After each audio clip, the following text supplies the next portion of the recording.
Ini kuliah kesadaran. Ini kuliah kesadaran. Bukan ceramah agama. Karena saya bukan kiai, saya bukan ahli agama. Saya tidak bisa apa-apa. Saya cuma seorang penyelam terhadap lautan kehidupan ini. Barangkali ada sedikit mutiara dari hasil selam saya bagikan. Ada yang menyebut saya ustadz. Bukan. Ustadz itu gelar yang sangat tinggi itu.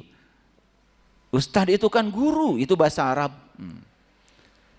Saya bukan siapa-siapa. Saya tidak punya apa-apa, saya tidak bisa apa-apa. Saya juga tidak tahu apa-apa. Saya juga bukan siapa-siapa. Kalau saya berdiri di sini, saya cuma berserah diri aja kepada Allah. Subhanaka la ilma lana illa ma'alamtana innaka antal alimul hakim. Maha suci Engkau ya Allah, sungguh aku nggak tahu apa-apa kecuali Engkau yang memberitahuku. Saya juga tidak tahu harus berkata apa hari ini. Tapi intuisi tadi mendorong saya harus berkata itu semua. Ya sudah, saya katakan aja, mengikuti apa yang ada di intuisi saya. Udah dicatat semua? Coba laporkan sama saya nanti ya. Setelah mengamalkan yang 5 aja, nggak usah 10, 5 aja. 5 coba. Apa tadi diulang? 1, ya, belajar bermurah hati. Mulai sekarang jangan pelit lagi. Belajar melatih diri untuk melepaskan, memberi, jangan perhitungan. Kalian tuh aneh. Ingin berkelimpahan tapi hitungan luar biasa. 2, coba hidup mempertahankan kesusilaan. Kurangi membunuh. Kalau bisa jangan sampai mencuri hak orang lain yang bukan hak kita. Yang 3, stop berbohong. Apalagi masalah agama, masalah keyakinan. Ya, kalau kamu tidak mengalami, jangan mengatakan. Kalau kamu tidak mengalami, jangan mengajarkan. Buat apa? Mengajarkan kebohongan. Cek jeng cenah, ecek deui. Betul? Itu bohong itu. Karena kebohongan yang diulang-ulang bahaya. Lama-kelama dianggap kebenaran oleh anak cucu kita.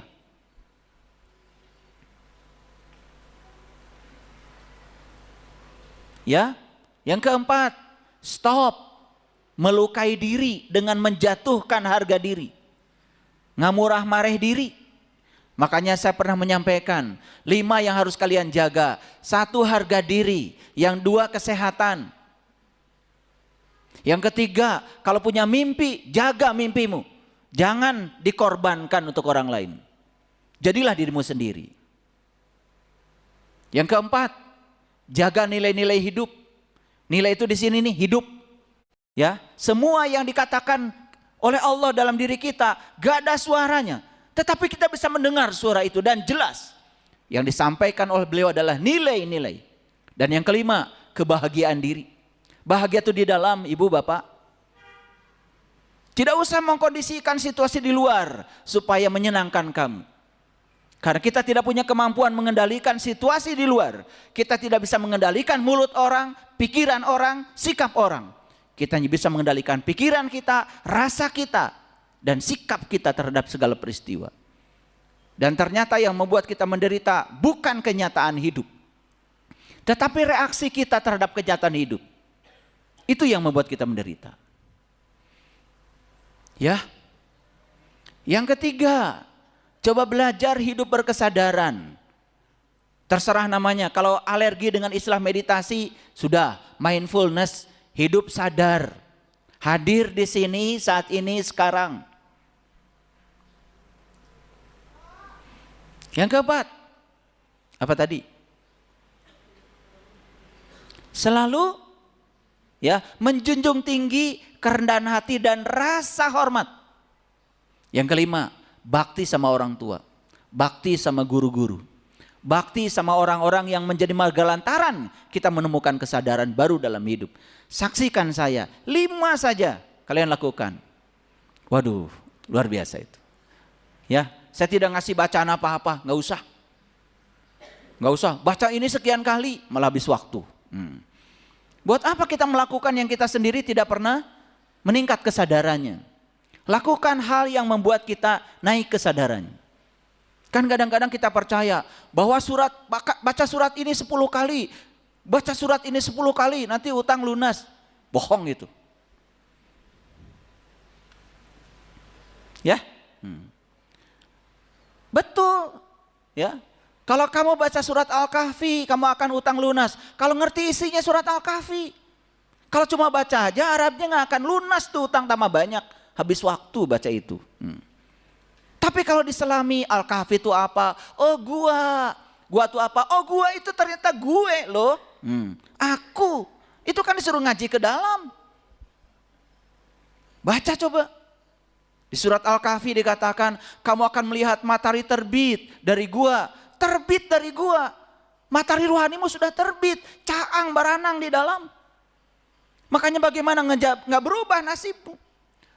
Condong dari gua ke sebelah kanan. Dan matahari akan terbit ke sebelah kiri. Dan kamu akan berada dalam tempat yang luas dalam gua itu. Luas pengetahuannya, luas dadanya, luas kesabarannya. Bagaimana tidak berubah nasibnya? Tapi kita selama ini dengan kebodohan saja menangkap semua itu. Disuruh baca itu sekian kali, baca. Betul, kalau dipahami bisa menyelamatkan. Ini baru satu ayat saya baca. Ya. Luar biasa itu. Lalu di ayat selanjutnya dikatakan, barang siapa yang menghendaki petunjuk pasti akan bertemu dengan seorang penunjuk jalan. Tapi barang siapa yang tidak menghendaki dapat petunjuk, sampai mati pun kamu tidak akan bertemu dengan waliyan mursidan. Mayahdillahu fahuwal muhtadi wa mayudlil falan tajidalahu waliyan mursidan. Itu kalau dibaca isinya surat Al-Kahfi. Luar biasa. Kalau kita bisa menangkap mutasyabihat yang ada di dalamnya, luar biasa. Ngerti maksud saya? Gitu. Naik sedikit kesadaran kita. Jangan melakukan sesuatu yang malah justru menenggelamkan kesadaran kita. Kita bukan robot, bukan robot. Kalau robot itu udah dibuat sistem untuk menggerakkan dia, setiap hari gerakannya gitu-gitu saja. Jangan-jangan kita sholat pun 5 waktu udah kayak robot. Semua dilakukan tanpa kesadaran. Kita melakukannya tanpa pengetahuan. Bahkan tidak tahu apa manfaatnya itu. Kenapa? Semua dilakukan tanpa kesadaran. Jangan sampai kita dalam hidup ini sibuk menuangkan cangkir kosong. Mulai masuk judulnya. Yang namanya menuangkan itu kan niatnya pasti ingin mengisi. Betul nggak? Setiap orang menuangkan pasti ingin mengisi, bukan? Sibuk kita menuangkan.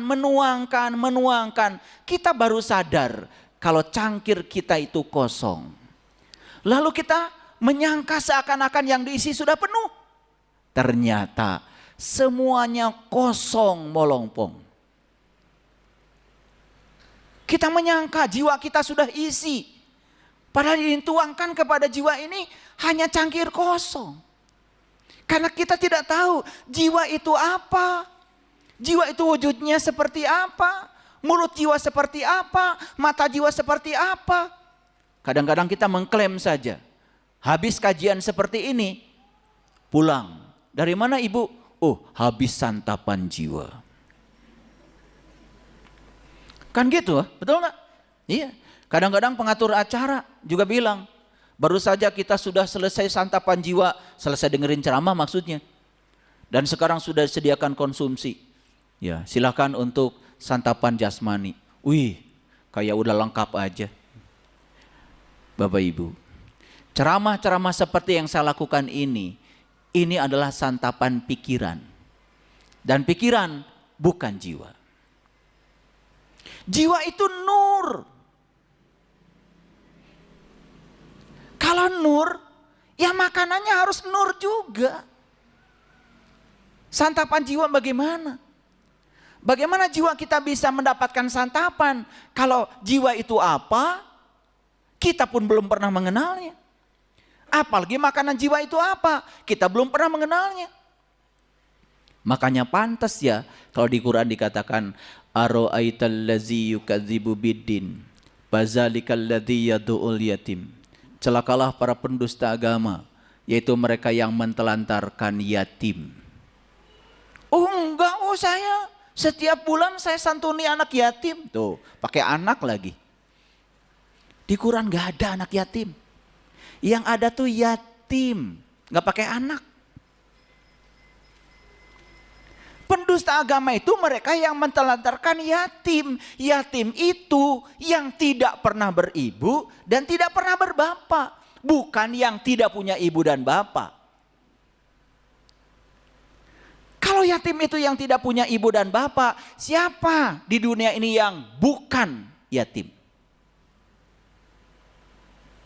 Siapa? Saya mau nanya, itu Presiden Amerika namanya Donald Trump. Yatim nggak? Kan nggak mungkin ibu bapaknya hidup terus. Suatu saat pasti akan mati toh. Betul? Nih, ada yang sudah nggak punya ibu bapak? Ada? Dan pada saatnya kita pasti nggak punya ibu bapak. Berarti semua manusia yatim gitu. Repot menyantuni semuanya.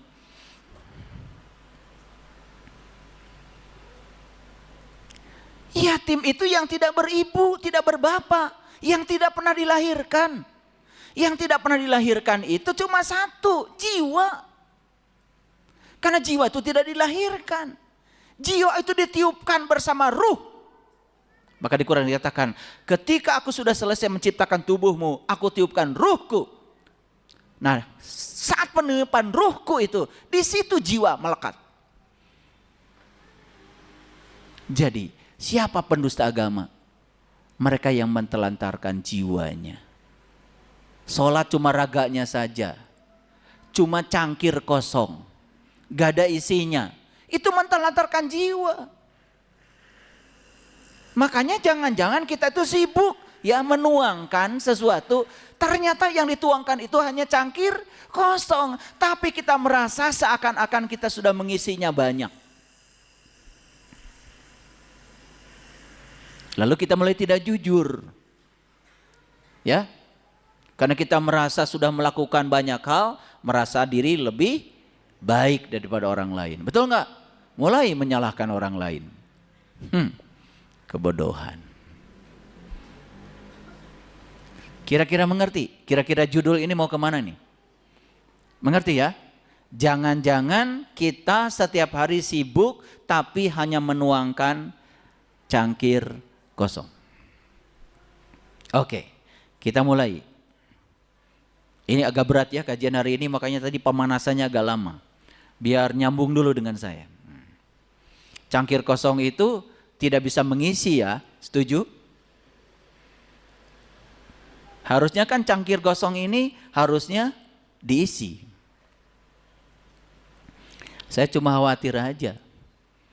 Banyak orang yang melakukan aktivitas seolah-olah sedang mengisi orang lain yang kosong, padahal dia pun menggunakan cangkir kosong. Hanya menggunakan ilmu katanya, ilmu cek jeung cenah itu. Apa yang disampaikan orang, disampaikan lagi, oleh orang disampaikan lagi, terus saja.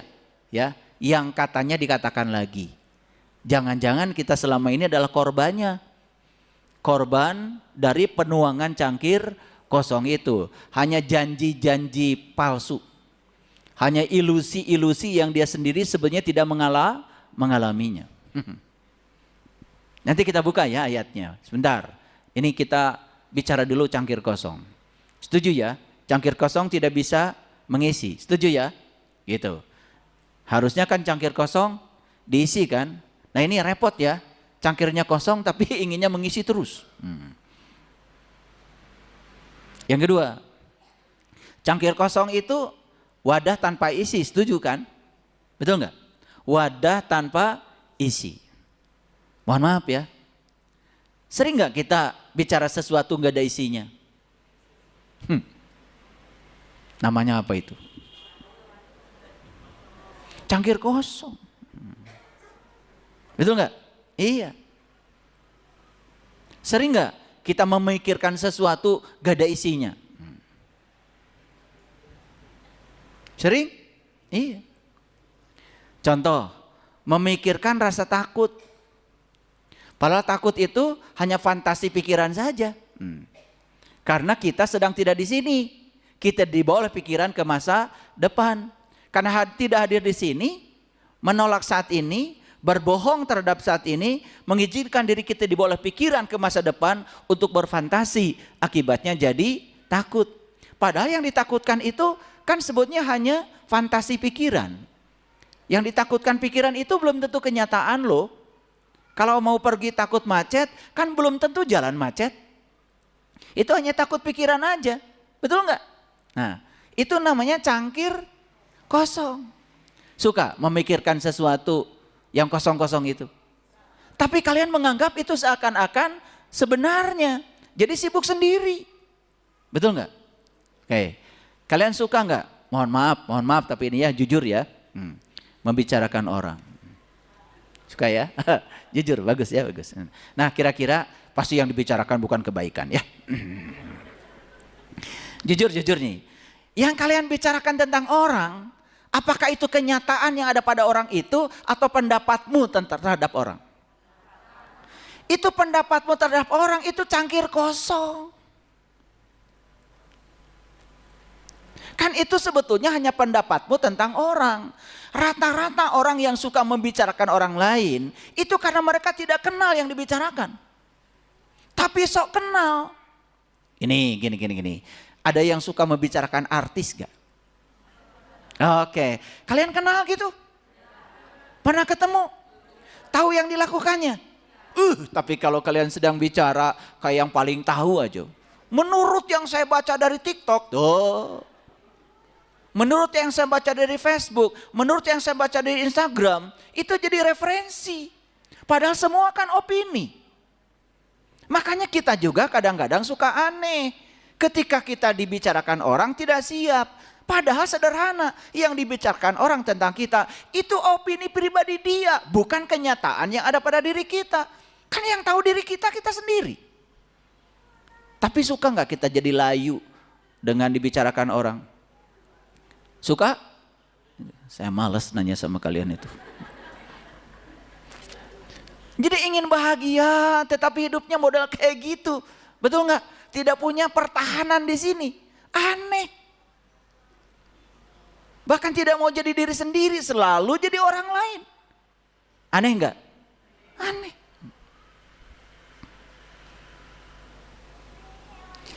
Yang dibutuhkan dari cangkir kan sebetulnya isinya, setuju gak? Kan bukan cangkirnya. Ulangi. Yang dibutuhkan dari cangkir itu kan isinya. Betul gak? Kan bukan cangkirnya. Tapi kita selama ini sering terjebak oleh cangkir. Karena cangkirnya diukir. Pakai macam-macam. Kayak cangkir ini. Ya. Warnanya kuning emas. Betul? Iya. Lalu tertipu padahal nggak ada isinya. Kalian tuh kan asal macam-macam gitu. Asal cangkirnya segala dipakai. Betul nggak? Udah. Walaupun kebohongan yang disampaikan, selalu saja menerima itu. Sampai logika kita ini tumpul. Makanya saya berulang kali, sekarang ini kan ada penyakit masyarakat namanya brain rot. Brain rot itu apa? Brain itu otak. Di mana otak masyarakat dunia sekarang mengalami ketumpulan daya kritis. Kenapa? Terlalu banyak melihat kedangkalan dari tontonan-tontonan di media sosial. Jujur ya, zaman saya dulu kalau ditanya sama dosen, misalnya ya, coba ini artinya apa? Dulu kan kita mikir, zaman saya, kenapa? Gak ada sumber. Sekarang coba mahasiswa tanya, ini artinya apa? Langsung dia buka HP, googling. Pokoknya apa yang dikatakan Google itu dianggap kebenaran. Sehingga keterampilan berpikir orang ini sekarang mengalami ketumpulan. Itu namanya brain rot.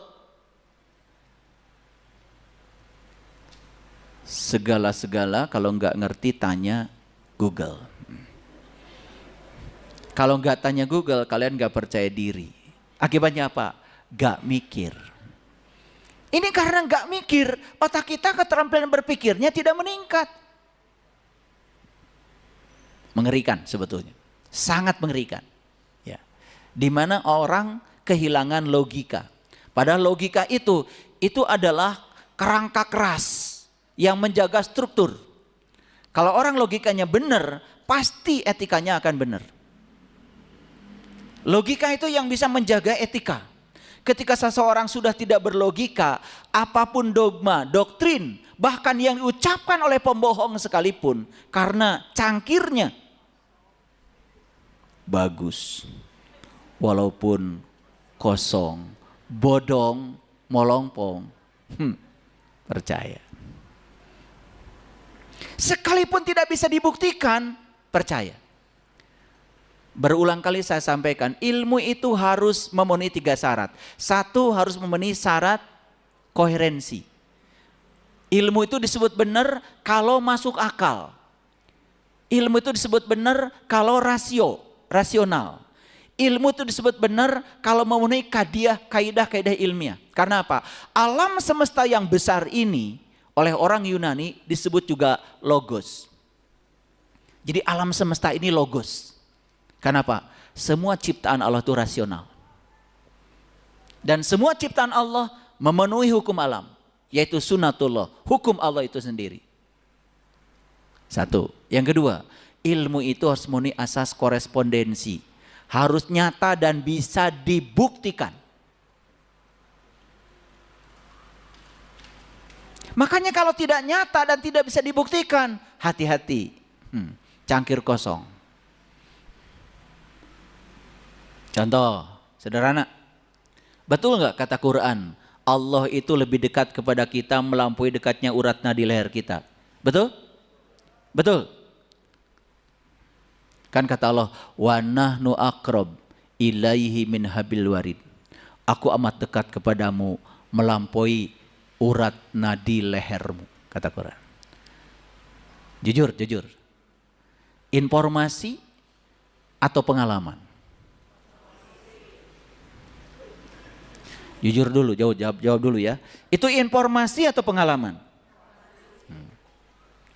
Itu baru informasi. Setelah kalian membuktikan bahwa dia itu lebih dekat daripada urat nadi lehermu, sudah nyata senyata-nyatanya, sudah melewati ilmul yakin, hakul yakin, ainul yakin, sampai tingkat isbatul yakin, gak ragu lagi, sudah mengalami langsung, sudah merasakan langsung, baru informasi itu menjadi kebenaran. Paham? Makanya cari orang yang bisa membuktikan, bukan cari orang yang bisa membicarakan. Makanya ulama ada 2, ada ulama kata yang katanya, ada ulama karya. Apa yang dia sampaikan dia sendiri sudah membuktikan.